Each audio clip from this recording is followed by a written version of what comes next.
আমার জীবনে এমন কিছু বন্ধু বান্ধব হয়েছিল, এমন কিছু বান্ধবী বান্ধবী জড়াইছিলাম। আসলে তারা আমার জীবনটা ছিল, আর আমি তাদেরকে অ্যালাউই করি নাই। আসলে আমি কেন অ্যালাউ করি নাই সেটা আর তারা জানে না।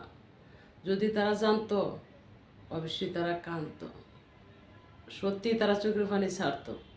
তাদের কাছে তারা আমি প্রকাশ করতে পারি না, হয়তো তারা আমার কাছে দুঃখ প্রকাশ করে ফেলে যে এমনটা তো আর তোমারে ভাবি না, তোরে ভাবি নাই। আসলে কি, আমার লোকজন, আমি এদেরকে বলতে পারি না আমার লোকজন, যারা শত্রু লীলা খেলা করে তারা আর আমার রইল কোথায় থেকে। তোরা তো এটা বোঝার দরকার। এক, আর যদিও আমার এই গণ তো অবশ্যই তোদেরকে দাওয়াত করতো, আমার এই গণে নিয়ে আবার তোদেরকে দাওয়াত করবো কিভাবে, এটা তোদের বোঝার দরকার না? তার জন্য আমি দুনিয়ার বন্ধু বান্ধব দুনিয়া ছাইড়া দিছি।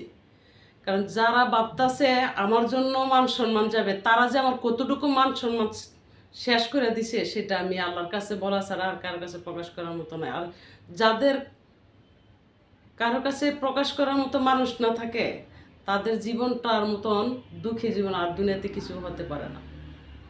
অতটুকুই আমি বললাম।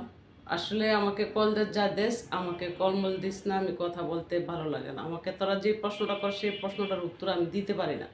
অথায়া যে প্রশ্নটার উত্তর দিতে যাই, কি বলবো, কথা আমার বলার ভাষা নাই। যারা টোকারি ঘরে জন্ম হয়েছে, তাদের মারা চা বিক্রি করছে, বিক্রি করে রাজনীতি খেতায় নাম দিয়া বড় হয়েছে, সেই টোকাইদের আমাকে দেখায় যে দেখলে মান সম্মান যাইব।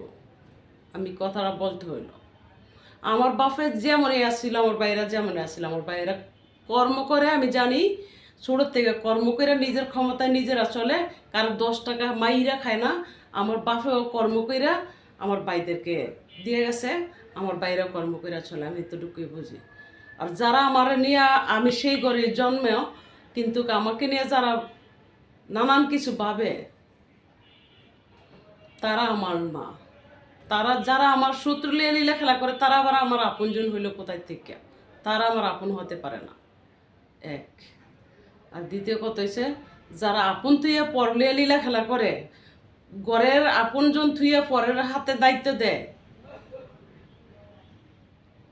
ওইটি আমার কাছে একদম গ্রহণযোগ্যই না। তারাও আমার আপনজন না। এমনটাই আমার কাছে, এমন বিচারই। ভালো জানুক আর খারাপ জানুক, আর কেউ ভালো আর মন্দ দিয়ে আমার আসে যায় না।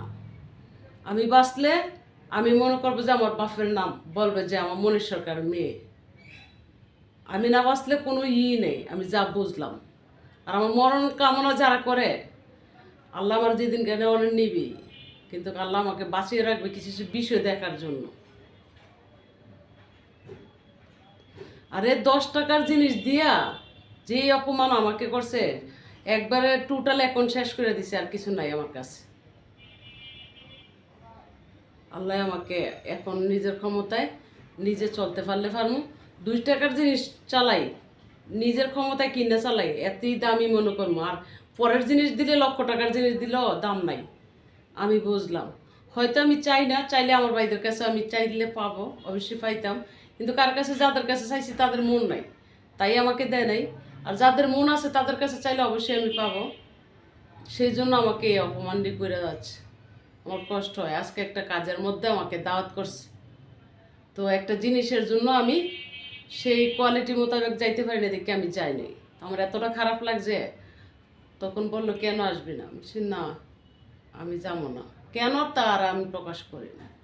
তো যাই হোক, আমার কথা হইলো, মানুষ ছোটোর থেকে বড় হয়, হুট করে লাভ দিয়ে বড় হয় না।